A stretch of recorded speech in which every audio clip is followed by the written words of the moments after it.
المعركة مشتعلة ما بين جوجل بجيميناي وأوبن اي اي بشات جي بي تي. لكن السؤال الحقيقي، مين الأفضل؟ شات جي بي تي ولا جيميناي؟ خصوصا اللي هيديك قوة الذكاء الاصطناعي بس مجانا.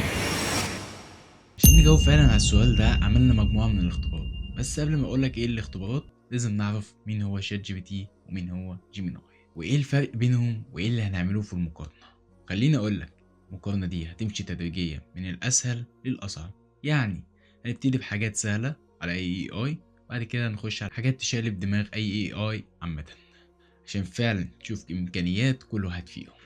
لما تيجي بقى نتكلم على شات جي بي تي لازم نعرف إن شات جي بي تي بدأ سنة 2018 لما تم إصدار أول نسخة ليه اللي هي شات جي بي تي 1. لكن التحول الكبير فعلا حصل سنة 2022 لما شات جي بي تي أصدرت نموذج جي بي تي 3.5، النموذج اللي انتشر بسرعة فعلا واتشهر بسرعة وقعد فترة طويلة فعليا. على الجانب الآخر جيميناي لسه حديث، بدأت جوجل سنة 2023 بنموذج اسمه بيرد اللي اتحول بنهاية 23 وبداية 24 ليكون اسمه جيميناي، وبدأ بنموذج جيميناي بوينت 1 وده كان أول نموذج في جيميناي. دلوقتي تعالى أقولك على مجموعة الاختبارات اللي هنعملها. الاختبارات هتكون من الأسهل للأصعب. المرحلة الأولى معانا تبقى هي الاختبار الإبداعي، والمرحلة التانية هو الاختبار الفهمي للغة العربية، المرحلة التالتة هي الحسابات المعقدة والمتوسطة، المرحلة الأخيرة هو الاختبار البرمجي، الاختبار الإبداعي. في الاختبار ده هنطلب من شات جي بي تي وجيميناي إنهم يكتبوا قصة قصيرة بس بطريقة إبداعية عشان نشوف مين فيهم بيكتب بطريقة أفضل وكلامه واقعي. هنخش على شات جي بي تي ونخش على جيميناي ونطلب منهم إنهم يكتبوا قصة قصيرة عن بيت مهجور مكونة من 8 سطور.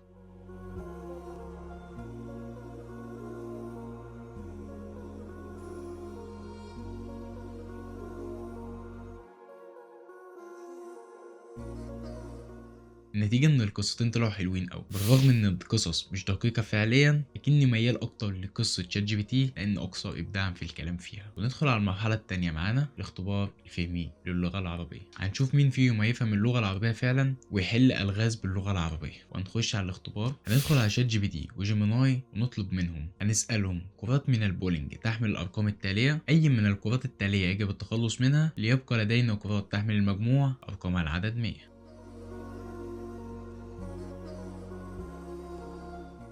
والنتيجة والمفاجأة فعلا إن الاتنين جاوبوا غلط، بالرغم إن إحنا نقدر كبشر إن إحنا نحلها لكن هما ما استطاعوش إن هما يحلوه. أعتقد إن السؤال ده أو نفس السؤال باللغة الأجنبية أعتقد إن هما ممكن يحلوه فعلا. وخلينا ندخل على الاختبار اللي بعد كده، المرحلة التالتة اللي هي الحسابات المتوسطة والمعقدة. هنطلب من كل شات إن هو يحل سؤال بالخطوات ونشوف مين بيستوعب ومين بيحل ويفكر صح. هنطلب من كل واحد سؤال في مادة الرياضيات ونسيبهم يفكروا شوية.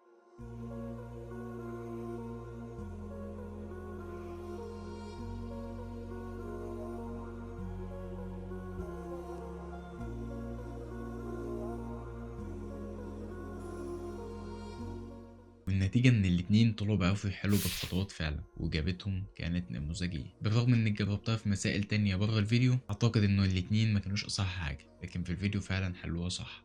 الاختبار اللي بعد كده هو الاختبار البرمجي. في الاختبار ده هنطلب من كل شات ان هو ينشئ لنا لعبة بس مع مراعاة افضل واجهة وافضل تصميم، بعيد عن الكودينج والاخطاء اللي ممكن تطلع فيه. لا، احنا محتاجين افضل واجهة وافضل تصميم في اللعبة والسلاسة في اللعبة نفسها. فهندخل على شات جي بي تي وجيميناي ونطلب منهم ان هم ينشئوا لنا لعبة اكس او، وهنزود كلمة زيادة ونكتب مع مراعاة التصميم وافضل تصميم للعبة.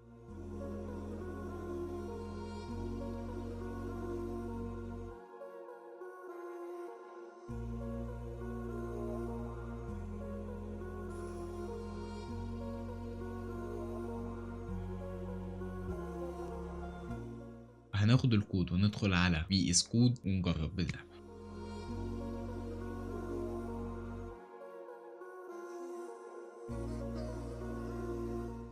هناخد الكود وندخل على بي اس كود ونجرب باللعبة.